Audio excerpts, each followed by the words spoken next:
नमस्कार बच्चों, हम आपका स्वागत करते हैं अपने इस YouTube चैनल के प्लेटफॉर्म पे और आशा करते हैं कि आप लोग अच्छे होंगे। आप लोगों की पढ़ाई कंटिन्यू होगी।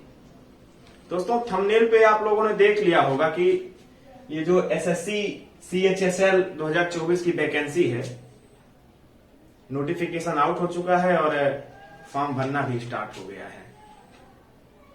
आज हम इस जो है एसएससी 10+2 में जो पोस्ट है उसके बारे में पूरी जानकारी, जैसे कुल पद कितने हैं, योग्यता कितनी है, सिलेबस क्या है और फीस कितनी लग रही है फॉर्म भरने के लिए, तो सारी जानकारी इस वीडियो में हम आप लोगों को देंगे।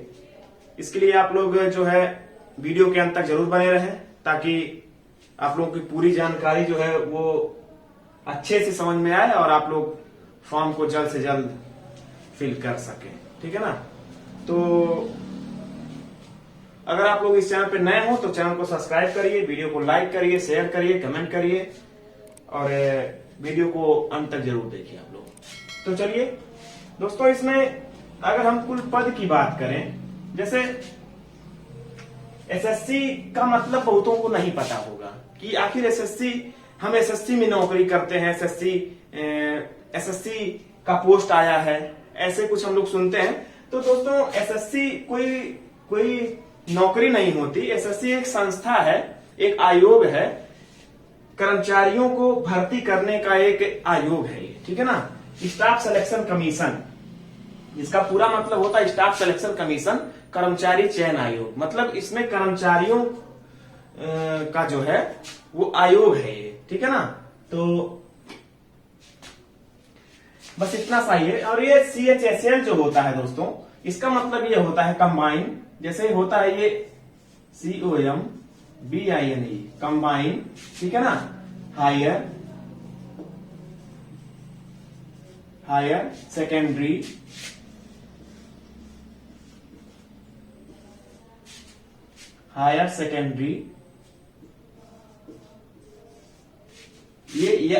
ये हायर सेकेंडरी हो गया और यल का मतलब हो गया दोस्तों लेवल।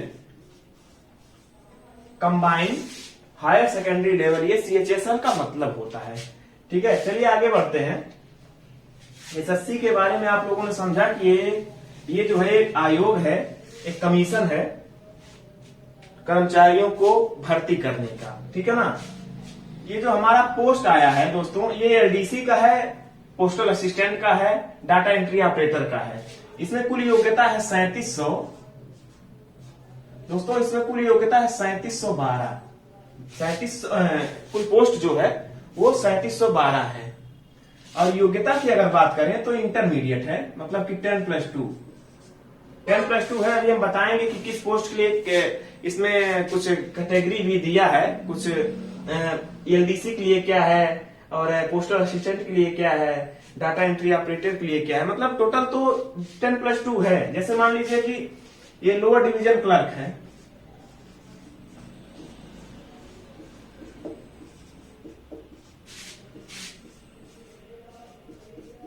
लोअर डिवीजन क्लर्क के लिए दोस्तों, LDC के लिए अगर योग्यता की हम बात करें तो 10+2 है। मतलब किसी भी स्ट्रीम से आप जो है 10+2 मतलब इंटरमीडिएट किए रहिए, चाहे वो साइंस हो, मतलब आप बायोलॉजी लिए हैं तब भी कोई बात नहीं होगी, आप भर सकते हैं फॉर्म। और 10+2 में मतलब इंटरमीडिएट में आप अगर मैथ लिए तब भी, कॉमर्स लिए तब भी, या फिर आर्ट साइड से हैं आप तब भी कोई दिक्कत नहीं, आप फॉर्म इसको भर सकते हैं, कोई दिक्कत नहीं है। ठीक है ना। और पोस्टल असिस्टेंट है,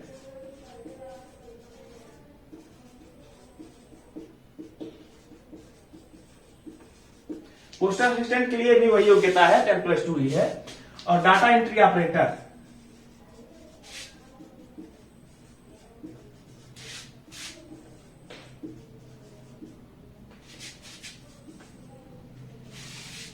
डाटा एंट्री ऑपरेटर जो है इसके लिए दोस्तों 10+ होना चाहिए। और आपको एक योग्यता इसमें एक्स्ट्रा देनी पड़ेगी। जैसे आप इसमें आप साइंस साइड से आप अगर हैं तो आप इस फॉर्म को भर सकते हैं। ठीक है ना। इसमें आपको मैथ जरूरी होगा। जैसे इसमें इंग्लिश, फिजिक्स, केमिस्ट्री और मैथ इसमें जो है आपको मैथ होना जरूरी है, तभी आप इस फॉर्म को भर सकते हैं। बाकी ये एलडीसी और जो पोस्टल असिस्टेंट वाला है, इसमें आप अगर इंटरमीडिएट हैं तो आप फॉर्म फिलअप कर सकते हैं, कोई दिक्कत नहीं होगी आपको, ठीक है ना। फॉर्म भरने की जो तिथि है दोस्तों, मतलब जो किस डेट से शुरुआत हो रहा है, तो ये शुरुआत हो चुका है 8, आज चूंकि 9 तारीख है और ये 8 तारीख से फॉर्म हम भरना स्टार्ट, जो साइट जो है खुल रही है और अच्छे से है फॉर्म फिलअप हो रहा है 8 तारीख से, मतलब कल ही से फॉर्म भरना स्टार्ट हो गया है। लास्ट डेट की अगर हम बात करें तो 7 तारीख लास्ट डेट है अगले महीने, मतलब मई में जो है, मई में आप 7 तारीख से पहले फॉर्म को फिलअप कर दीजिए। और हम तो ये कहेंगे कि किसी भी फॉर्म को भरने के लिए, चूंकि जो है फॉर्म भरने के लिए जो परीक्षार्थी होते हैं वो व्याकुल रहते हैं, तो फॉर्म बाद में जो साइट वो व्यस्त हो जाती है। तो आप लोग कभी कभार ऐसा देखे होंगे कि अभी उत्तर प्रदेश पुलिस की वैकेंसी जो आई थी उसमें 50 लाख लोगों ने फॉर्म भरा, तो साइट, मेरे कहने का मतलब है साइट व्यस्त हो जाती है। तो आप लोग लास्ट डेट का इंतजार आप मत करिए, आप फॉर्म भरना स्टार्ट हो गया तो आप 2-4 दिनों के अंदर फॉर्म पूरा अपना भर लीजिए। प्रोसेस इसमें होता है, लास्ट डेट, करेक्शन डेट भी इसमें दिया है। मान लीजिए किसी आपके फॉर्म में कोई गलती हो जाती है तो आप करेक्शन भी कर सकते हैं। इसमें दोस्तों, इसमें डेट दिया है 10 से लेकर के 11, मतलब 10 से 11 मई के बीच में आप जो है करेक्शन कर सकते हैं अगर आपके फॉर्म में कोई गलती हुई है तो। ये एप्लीकेशन फीस की अगर हम बात करें तो एप्लीकेशन फीस जो है जनरल के लिए, जनरल, ओबीसी और जो है ईडब्ल्यूएस, इसके लिए दोस्तों 100 रुपया फीस रखी गई है, ठीक है ना। 100 रुपए फीस देकर के आप फॉर्म भर सकते हैं। बाकी कैटेगरी SC ST, बाकी अगर SC ST की बात करें, SC ST और हमारी जो फीमेल कैंडिडेट होती हैं, फीमेल के लिए दोस्तों नील, मतलब कि कोई फीस नहीं देनी होगी आप लोगों को, जो है आप लोग फ्री में इस फॉर्म को भर सकते हैं। और date, last date of payment है, मतलब पेमेंट आप किस डेट तक कर सकते हैं, ये देखिए 7 तारीख तक तो आप फॉर्म भर सकते हैं, एक दिन बाद तक, मतलब कि 8/5/2024 तक जो है 11 बजे तक दोस्तों, ये देखिए 11 PM। और ये फॉर्म जो खुलेगा, इसकी साइट जो है, ये लास्ट डेट जो है ये भी 11 PM, ठीक है ना। 11 PM तक आप जो है ये फॉर्म भर सकते हैं, मतलब रात के 11 बजे तक ये साइट ओपन रहेगी आप लोग। और साइट की अगर हम बात करें तो www. जैसे हम किस साइट पे फॉर्म भर सकते हैं, आप सरकारी रिजल्ट पे भी जा करके फॉर्म भर सकते हैं, कोई दिक्कत नहीं है। लेकिन अगर आप एसएससी के साइट पे जाना चाहते हैं, वहां से फॉर्म फिलअप करना चाहते हैं, तो इसका आप लोग नोट कर लीजिए, www.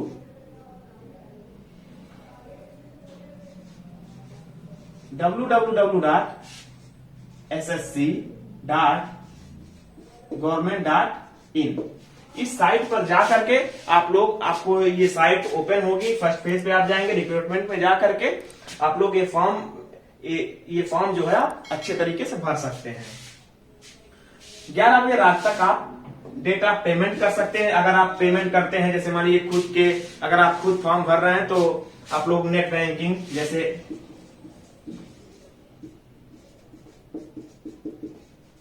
नेट बैंकिंग हो गया, क्रेडिट कार्ड, डेबिट कार्ड,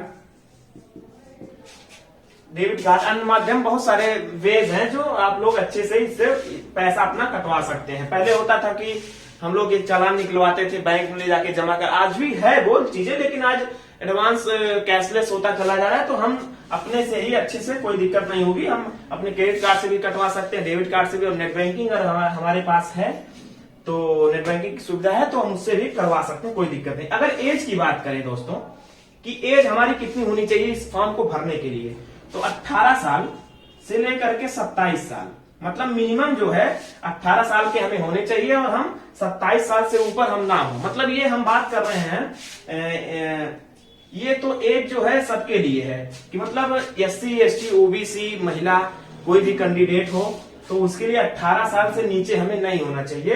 बाकी 27 साल ये सिर्फ है जनरल के लिए, मतलब युवा ये जनरल के लिए है। हमें ओबीसी के लिए कुछ छूट मिलती है। जैसे ओबीसी की अगर हम बात करें, छूट की बात करें, तो ओबीसी को जो है 3 साल की छूट मिलेगी।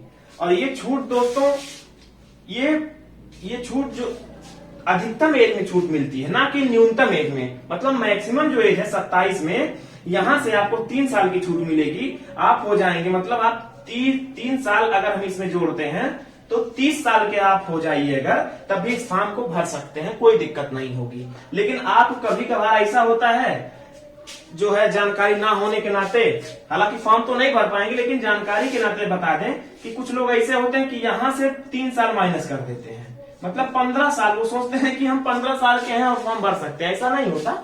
मैक्सिमम एज में जो छूट होती है वो हमको मैक्सिमम एज में छूट मिलती है, ठीक है ना। अगर हम एससी और एसटी की बात करें तो दोस्तों यहाँ 5 साल की छूट मिल रही है हमें, 5 साल की।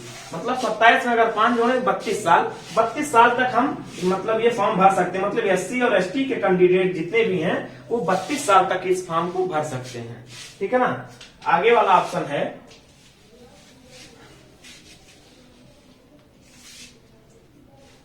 अगर प्री एग्जाम डेट की बात करें तो दोस्तों मई तक तो ये फॉर्म भरा ही जाएगा। मतलब मई तक तो ये फॉर्म भरा ही जाएगा। तो दोस्तों जून और जुलाई, ठीक है ना,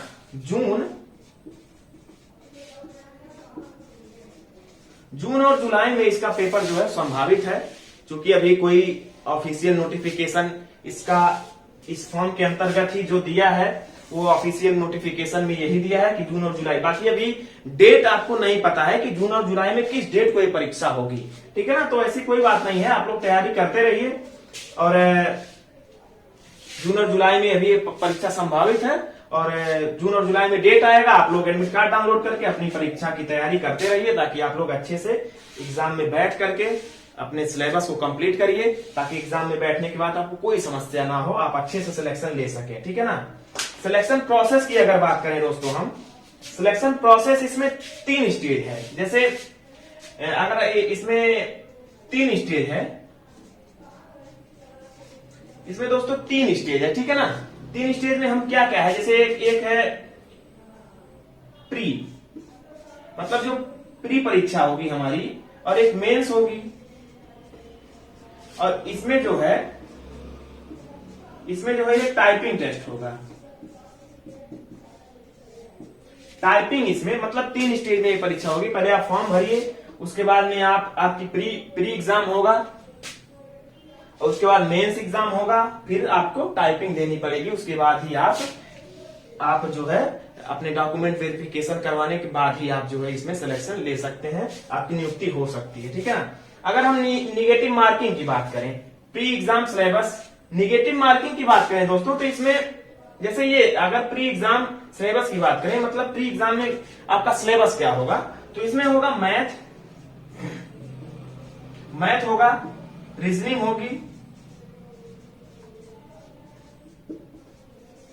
होगी, जीएस होगा और इंग्लिश होगी।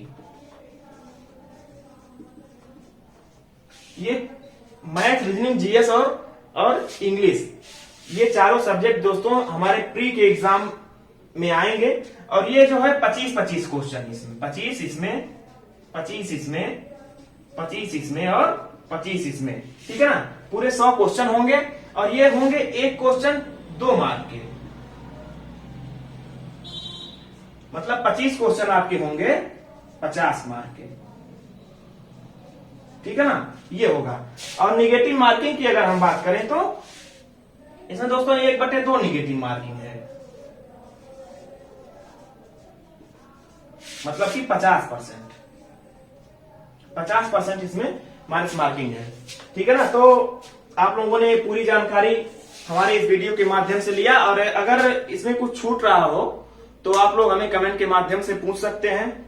हम आप लोगों को बेहतर जानकारी देने की कोशिश करेंगे, ठीक है ना दोस्तों। तो वीडियो के अंत तक आप लोग बने रहे, और इसको फॉर्म को अच्छे से लास्ट डेट के पहले ही आप लोग फिलअप कर दीजिए, और अच्छे से तैयारी करने में जुट जाए, क्योंकि लोकसभा चुनाव है। और लोकसभा चुनाव के बाद 4 जून को हमारी जो है लोकसभा चुनाव की गिनती होगी। उसके बाद हम ये क्या नाम है, जून और जुलाई में हमने लिख ही दिया है जून और जुलाई में इसका पेपर संभावित हो गया है, तो आप लोगों को बहुत ज्यादा टाइम नहीं बचा है। 2 महीने का टाइम है। अच्छे से आप लोग तैयारी करिए और अच्छे से एग्जामिनेशन हॉल में बैठ करके सिलेक्शन को अपने मुट्ठी में बंद करिए, ठीक है ना दोस्तों। आप लोग वीडियो के अंत तक बने रहे, बहुत बहुत धन्यवाद।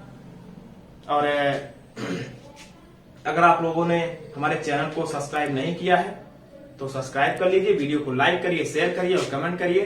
धन्यवाद दोस्तों, नमस्कार।